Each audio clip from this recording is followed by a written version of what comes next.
Hi, I'm Christy Zwicky, and welcome to Bright Future, a City TV special on solar power. The energy that falls from the sun in a single hour contains enough energy to meet the power demands for the planet for an entire year. And here in Santa Barbara, we get about 300 days of sunshine per year, which means we've got a huge opportunity. Here at their corporate yard building, the City of Santa Barbara has recently installed these solar panels, which meet about half of their electricity demand. Using a power purchase agreement, a third party installs, operates, and maintains this system, then sells the energy back to the city, reducing the demand on the Southern California Edison system. Well, in the next half hour, we're going to give you a brief history of solar power, and we'll explain how the technology works. We'll walk you through the process of going solar in Santa Barbara and show you how doing so can reduce emissions and save you money.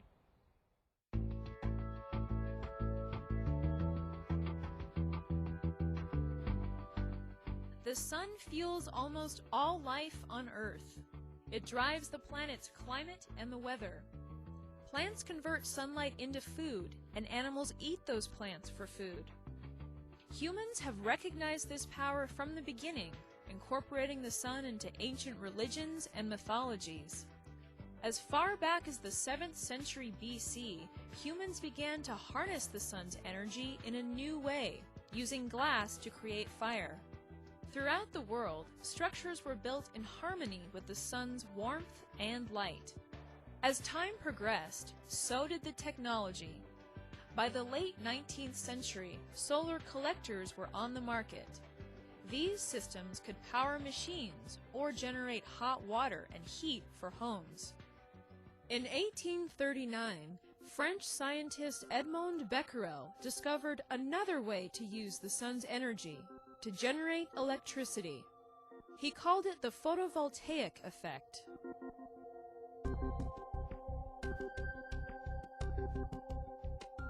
The sun is bringing light to the world, and that light carries energy. And basically, there's a very general principle, law of nature, that energy can be transformed from one form to another.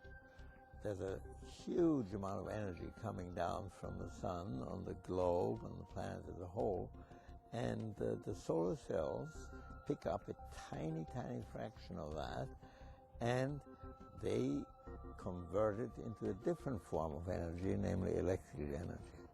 In 1953, they made a dramatic discovery that silicon could convert enough sunlight directly into electricity for practical use.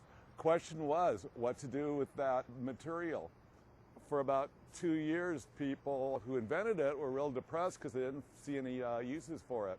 Then suddenly came the space race. You can't stretch electric lines all the way to space, and you can't put a generator on because you can't go up and fuel it. And suddenly they found a large demand for silicon solar cells. For over 20 years, the space industry was the only industry that could afford photovoltaics. But during the 1970s, the price for photovoltaics came down from $100 to $20 per watt. Because of their ability to generate electricity in remote areas, solar cells began to power lights on offshore oil rigs, lighthouses, and railroad crossings. Compared to other generation, there's very little maintenance with a photovoltaic system. They're basically a passive system, and they just do their job every day. Photovoltaics is a dream technology because it has no moving parts to require maintenance. It also is very long-lasting. It doesn't require heat to produce electricity. It requires photons. That is both the most complex and yet simplest and most benign way of producing electricity we know of. Today, there are several different ways that we can use the sun's energy. Solar thermal is an easy and affordable option. A panel is installed on your roof that contains water pipes. The heat from the sun hits the pipes and warms the water, which can then be used inside your home or business, or to heat a swimming pool. I know that when I wash dishes or wash clothes and take a shower, that some of that heat is coming from the sun, and there's a good feeling about knowing that you're not being dependent on fossil fuels. Concentrated solar power systems focus the sun's energy using reflective devices like troughs or mirrors to produce heat, which is then used to generate electricity. California is home to many solar farms like this one in the Mojave that feeds power into the utility grid. Passive solar uses a building's orientation to the sun to operate more efficiently and make it a more comfortable place to live and work. And finally, there are photovoltaic, or PV, systems. Whether it's a satellite orbiting the Earth for cell phones, a water pump in an African village, or just your calculator, photovoltaics power our lives.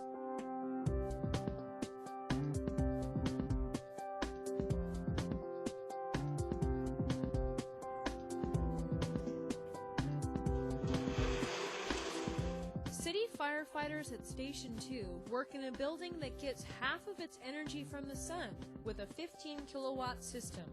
The biggest benefit in photovoltaic systems are that they produce power during the peak hours of the day. So it replaces systems that are the least efficient and therefore put out the most greenhouse gases.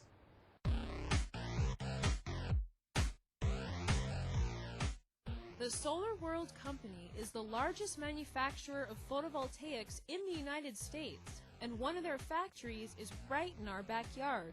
They start with an ingot, which is 16 inches of silicon crystal.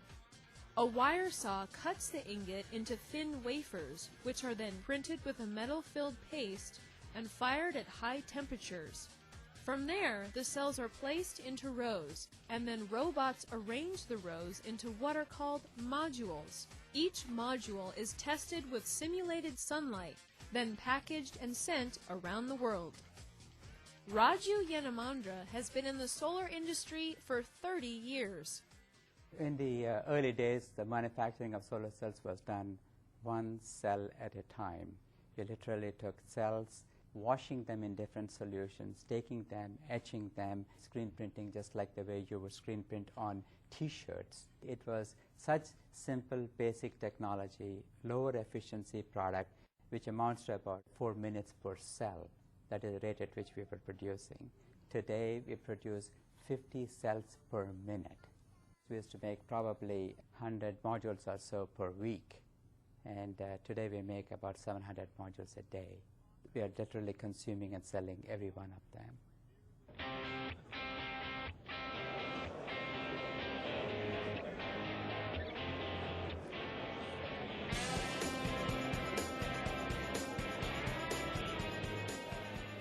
The pulse of the solar industry can be felt at the Solar Power Conference held each year. Over 10,000 visitors, solar manufacturers, and professionals gather from around the world to learn the latest about the technology. I think this is the greatest business opportunity in the history of humanity, because the entire world is going to have to redo its energy regime, and solar is going to be a very big part of it.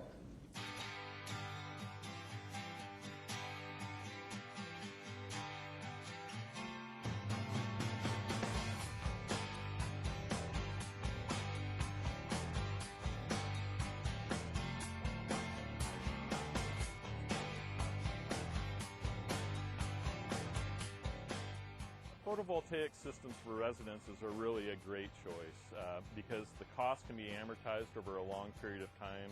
It adds value to your home. It also can completely offset your electricity costs. Your home essentially becomes a peak generator of electricity power that's producing renewable energy all day.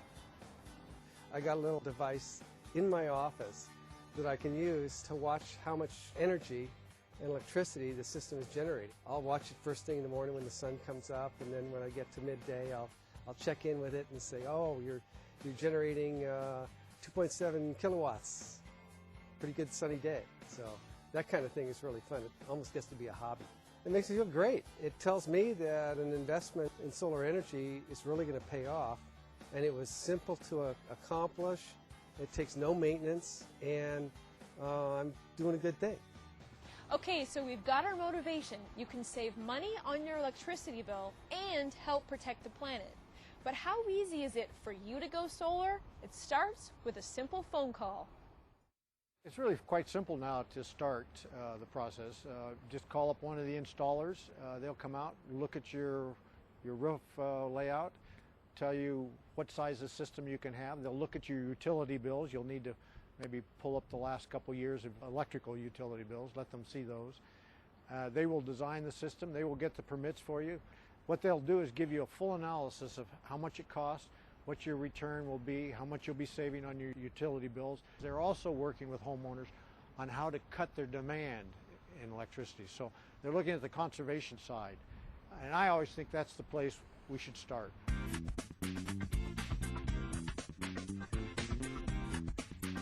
The first thing I look for when I come to a customer site is whether there's actually an available area to put up solar panels where we have a clear exposure to the southern sky. Solar panels are extremely intolerant of shading. But this house was actually ideal. We've got a south-facing roof. I've got no obstructions, no vents, no chimneys.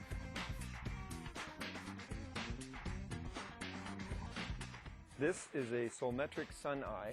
It is a solar axis measurement tool. What it's doing is measuring the solar axis of any position on this property in relationship to the paths of the sun. In addition to the panels, you'll also need an inverter. This is the equipment that converts the DC energy from the solar panels to standard household 240 volt AC energy. So the power comes off of the solar panels and goes to this inverter, which converts the DC energy to AC energy, and then we're tying into the electrical service here. One of the greatest things about having solar panels is when the meter runs backwards. That means that you are actually supplying electricity to the energy grid while earning credits for your energy bills. Well, it's like getting small change, pocket change, and dollar bills put in your mailbox every day. As it turns out, I don't have an electric bill for 11 months of the year. Edison offers a plan called Net Energy Metering, and that is when a customer produces through their solar panels more energy than they use. They can actually sell that into the grid and receive a credit on their Edison bill.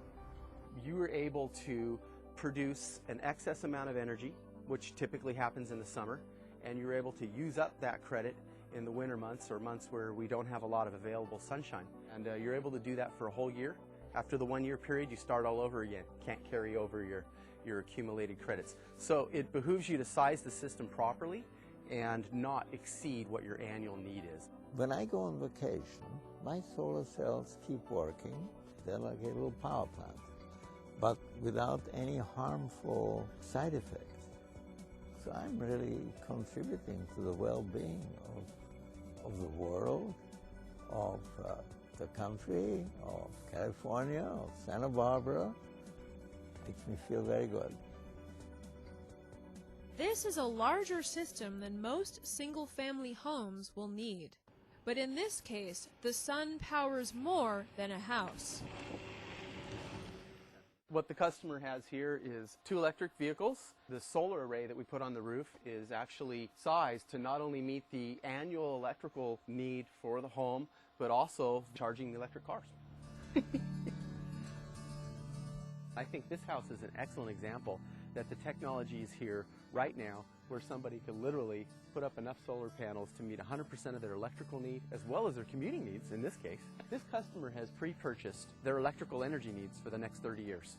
As electric rates rise, this customer is completely sheltered from increases in energy costs because they're making their own. And it's reasonable to assume that we're going to get about 30 years of lifespan out of this product. Here in Santa Barbara, we value the look of our city. So how do solar panels fit in? In the 70s, the first solar homes that I built and that I think were built in different parts of the country You could be a block away and see that house and you say, oh, that's a solar house. They reeked that there was something different. Today, where we do solar stuff on homes, you have to really look closely or talk to the owners to know that there's something different and unusual about the homes. The purpose of the city's solar energy system design guidelines is to basically encourage the public to consider not only efficiency but also aesthetics when they're considering installing a solar panel. And there's a lot of easy ways to do that. You can install panels behind a building where there's good southern exposure that's not visible from the street, or you can mount the panels close to the building roof, paint the frames to match the building or the roof. There's a lot of options that people might not be aware of as far as integrating panels aesthetically, and our guidelines lay out different ways to do that. The City of Santa Barbara now offers awards to efficient solar systems that follow the guidelines. The project where we're at today is one of the award winners. The Housing Authority built this affordable housing project here on Carrillo Street, and you can see that these panels behind me, they don't include any visible components to the public. From the street you can't see these panels, yet they work very well behind the small parapet that they've included in this Spanish-style structure.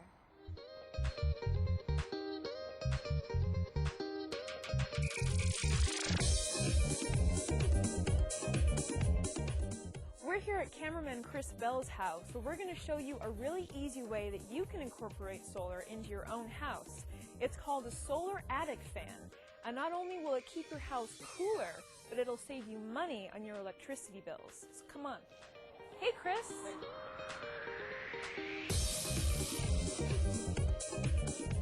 Whew, getting vertigo up here.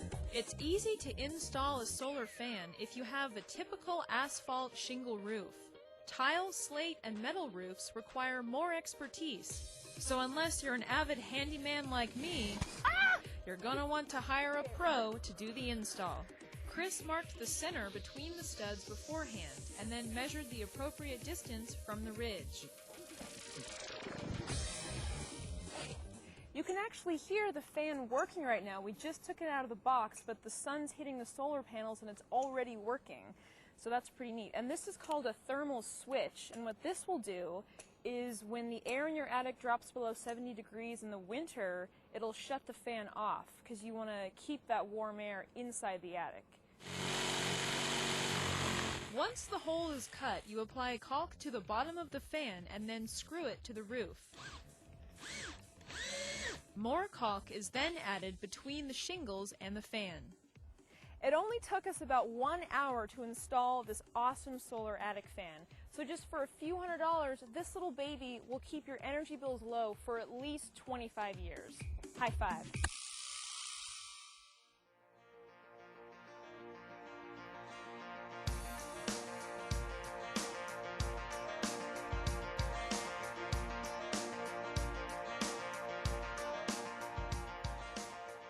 Well, the fire has been lit, and solar panels, both large and small, are popping up in homes and businesses throughout Santa Barbara. In November 2008, the city debuted another solar project. This one is 331 kilowatts. Built on the city's corporate yard building, it supplies over half the electricity demand for the workers there, the equivalent power for 108 homes. The project also serves as a model for other businesses through the use of an innovative model of financing, a power purchase agreement. The power purchase agreement is when a third party comes in and installs a system on your property, and they essentially lease that space from you, and they maintain and operate that system for you, and then they measure the output that you use, the actual kilowatt hour output, and then we're charged per kilowatt hour from a pre-negotiated rate. We actually provide the financing, so we provide the capital to actually buy the system, pay for the system, and then we own it for 20 years and provide electricity to the city, sell the electricity to the city. And the city has the option through that period of time to buy the system from us if they want. But what that really enables us to do and allows the city to do is to get into solar without taking the risk or putting up the capital of the city. We do the engineering, the procurement, and the construction of the site here. And so we are hired by the financing company, Tioga Energy, to build this system.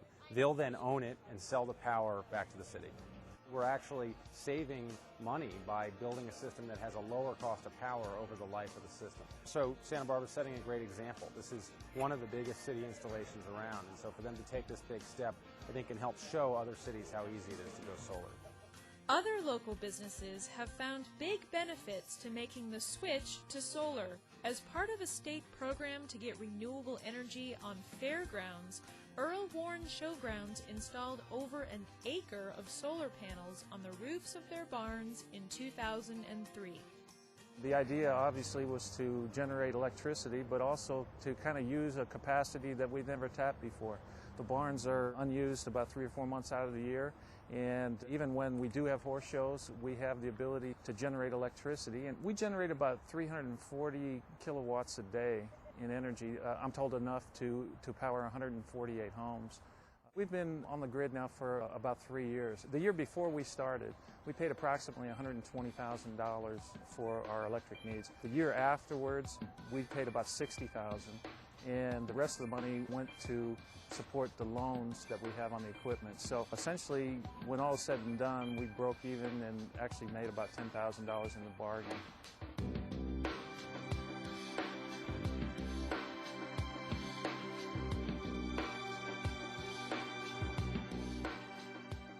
When financing your solar panels, there are several incentives that you can take advantage of. Currently, businesses can receive a 30% federal tax credit with no cap for installing photovoltaic or solar thermal projects. Starting in 2009, residents can also take advantage of that tax credit. The federal government also encourages research for renewable energy. We're doing this, frankly, for national security's sake.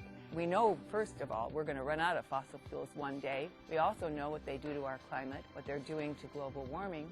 We also see that since we can't extract enough oil and gas on our shores, we're energy dependent on very unstable parts of the earth. And so to become self-sufficient is important for a lot of reasons. The state passed the California Solar Initiative in January 2006. This includes $3.2 billion in incentives over 11 years, with a goal of 3,000 megawatts of solar power in California. Incentives for solar panels less than 100 kilowatts in size are a one-time upfront rebate based on system performance. Through something called the California Solar Initiative, Edison customers can receive rebates for photovoltaics on their home. For the average home, they're looking at about $7,500 in rebates. We do all of that paperwork, and we actually will include that in the quotation, so we explain to the customer what their cost is, what the rebate level is, what their net cost is after the rebate, and then what the tax credit is. Taken together, homeowners can save about 40% of their cost for solar panels. The Santa Barbara County Federal Credit Union also offers help to their members. The solar loan program is a home equity line of credit up to $15,000. There is no appraisal. You fill out a express loan application, and it can fund in about a week. And the city has made it easier to go solar. They partnered with the Community Environmental Council to design a brochure that outlines all the steps. From getting educated, looking at your site, solar access, to considering aesthetics, and then getting in contact with a contractor, applying for your building permit. The city has also expedited the process for issuing permits. If someone comes in with a complete set of plans that are ready for review to the building counter, they can usually get an approval that same day, within a couple hours or less at the counter.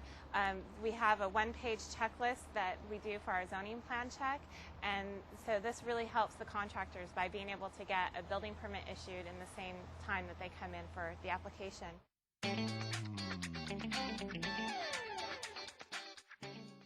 Teacher Mike Schallenberger is bringing solar to the streets. In previous classes, his students at La Cumbre Junior High have converted a diesel car to run on vegetable oil and a golf cart to solar power. Their latest toy is an electric bike charged by the sun. Students have responded really, really well. Having them be a part of something that's bigger than just their little project, they feel that responsibility, they feel that pride. They get motivated. When they get motivated in this class, it helps them in their other classes. It's kind of contagious. It's interesting, like, how you use, like, these panels and, like, it powers up the whole car, like, does everything. Like, you can steer it there and, like, how it just makes it go. The solar panels here actually charge this electric bicycle, and I get to take it for a test spin.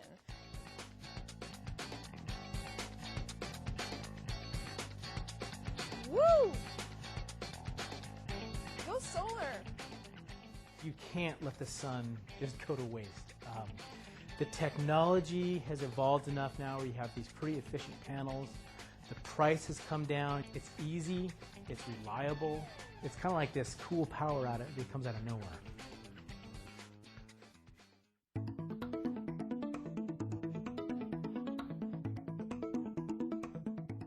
Nobel laureate Alan Heeger is working on organic solar cells that will revolutionize the way solar panels look and feel. We got started on this through a curiosity-driven experiment. We had these materials, we were trying to understand their function. At about the same time, there was another important discovery, the famous buckyball material. It was first discovered out of space, and then people learned how to make it here in the laboratory. We found that when we mixed those two together, that when we shined light on the polymer, we got something special. We got a photo-induced electron transfer in a time which was 1,000 times faster than the first stage of photosynthesis. What the community wants to do is to create a new technology, low-cost solar cells. And one approach is to use these polymer semiconductors. These are plastics with electronic functionality. You should view them as inks. We can formulate these as inks, and we can utilize them to print electronic devices. So we can print light-emitting devices, and we can print solar cells. Now here in this lab, we're trying to develop the science and the technology to get higher efficiency, to get longer lifetime.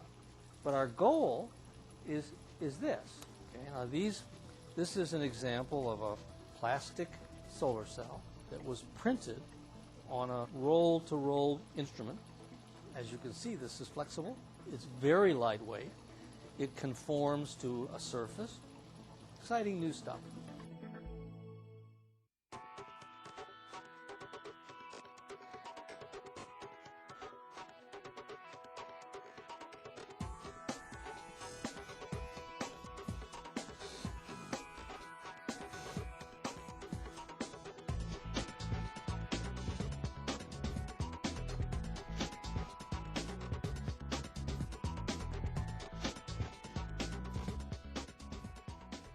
As you've seen in this show, using solar energy can reduce our dependence on fossil fuels, improve air quality, and reduce global warming.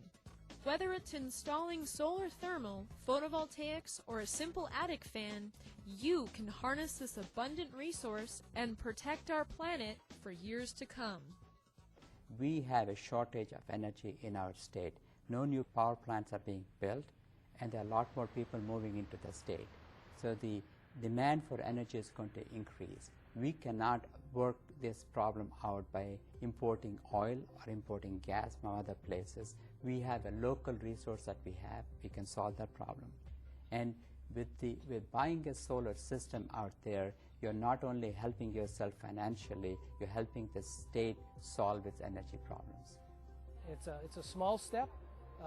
It feels like a big step, but in the grand scheme of things, it's a small step. But every long and important voyage starts with a small step, and the momentum is building. It's motivating and optimistic to think that my actions, the way I choose to make decisions and what products to use, how to travel, how to spend my time, can be something that will lead toward a greater good. The energy picture of the United States and of the world is changing, whether we like it or not. Oil and gas will be running out by the middle of this century. Our children, our grandchildren will be living in that period, and I think we have some kind of responsibility to prepare the ground so that when it's their turn, they'll live in a world that has the necessary energy. We hope this show helped you see how solar power and Santa Barbara have a bright future together. For more information, visit santabarbaraca.gov and click on the Sustainable Santa Barbara link. Thank you for watching.